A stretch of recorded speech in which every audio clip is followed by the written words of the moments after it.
Assalamualaikum warahmatullahi wabarakatuh. Sebelumnya perkenalkan, nama saya Aulia Batrisi Handini dari kelas 10H absen 6 dari Sekolah SMA Negeri 71 Jakarta. Pada kesempatan kali ini saya akan mempresentasikan hasil PowerPoint yang sudah saya buat mengenai bahasa Indonesia dengan materi teks hikayat. Langsung saja untuk poin yang pertama, yaitu ada pengertian. Hikayat adalah bentuk prosa lama yang mengisahkan kehidupan dewa, raja, pahlawan, atau tokoh sakti. Ciri khas dari hikayat dikenal dengan kemustahilan, kesaktian tokoh, anonimitas atau tanpa pengarang, dan latar instanasentris. Lalu ada ciri-cirinya. Yang pertama ada kemustahilan, mengandung unsur yang tidak logis atau tidak mungkin terjadi di dunia nyata. Lalu ada kesaktian tokoh, tokoh-tokoh memiliki kekuatan atau kemampuan luar biasa. Lalu ada anonim, yang berarti tidak diketahui siapa pengarangnya karena disampaikan secara lisan dari turun-temurun. Lalu ada instanasentris atau latar cerita berpusat di lingkungan kerajaan. Lalu ada arkais atau menggunakan bahasa yang kuno atau tidak lazim saat ini.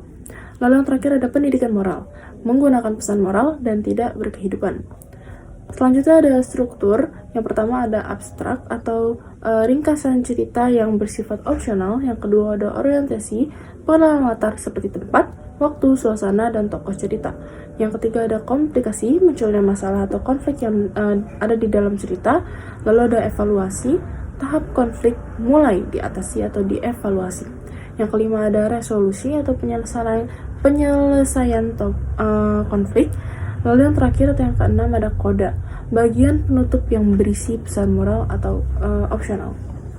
Selanjutnya ada unsur intrinsiknya. Yang pertama ada tema.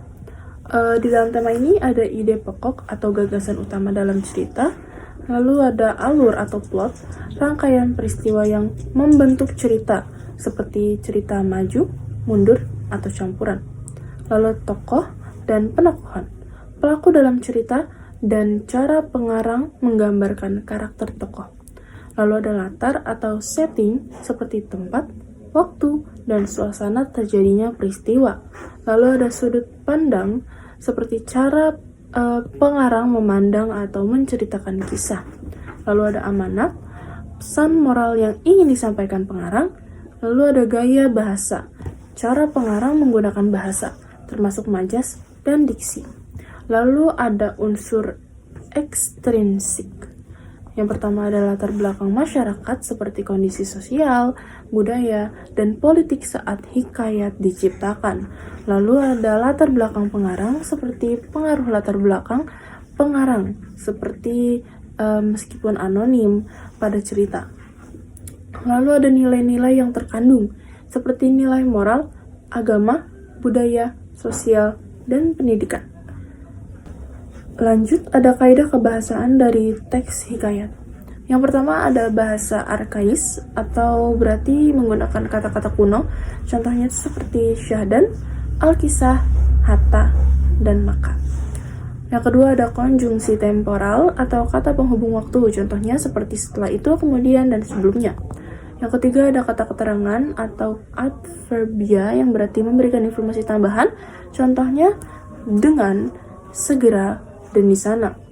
Yang keempat ada gaya bahasa atau majas, penggunaan hiperbola, personifikasi, dan simile. Yang kelima ada kalimat majemuk, yang berarti menggunakan kalimat kompleks dengan beberapa klausa. Yang keenam ada repetisi, seperti pengolahan kata atau frasa untuk penekanan. Yang ketujuh ada dialog, percakapan antar tokoh yang menggunakan bahasa formal. Selanjutnya di sini ada nilai-nilai. Yang pertama ada nilai moral, seperti ajaran tentang baik dan buruk. Lalu ada nilai agama tentang ajaran kepercayaan dan keagamaan. Lalu ada nilai budaya, adat istiadat dan tradisi masyarakat. Lalu ada nilai sosial, tentang hubungan antar manusia dalam masyarakat. Lalu ada nilai pendidikan, ajaran tentang ilmu pengetahuan dan pendidikan. Selanjutnya ada fungsi dari teks hikayat sendiri. Nah, di sini teks hikayat memiliki fungsi. Yang pertama itu ada untuk hiburan sebagai sarana untuk menghibur pembaca.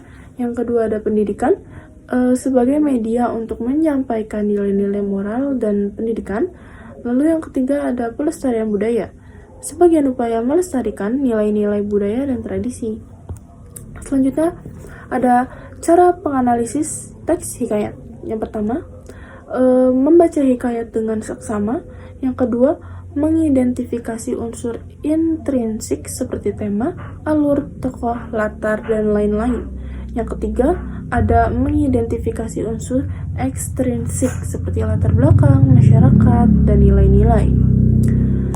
Yang keempat, ada menilai relevansi nilai-nilai dalam hikayat dengan kehidupan kini.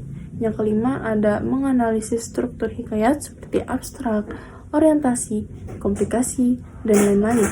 Yang keenam, ada menganalisis kaidah kebahasaan yang digunakan. Lalu di sini ada contoh dari hikayat. Nah, di sini saya akan memberikan beberapa contoh dari teks hikayat. Di sini ada 4 contoh, yaitu yang pertama ada hikayat Hang Tuah, yang kedua ada hikayat Bayan Budiman, yang ketiga ada hikayat Malin Kundang, dan yang keempat atau yang terakhir adalah hikayat Indra Bangsawan. Sekian dari saya, mungkin itu saja presentasi tentang teks hikayat dari bahasa Indonesia. Kurang lebihnya mohon maaf. Wassalamualaikum warahmatullahi wabarakatuh.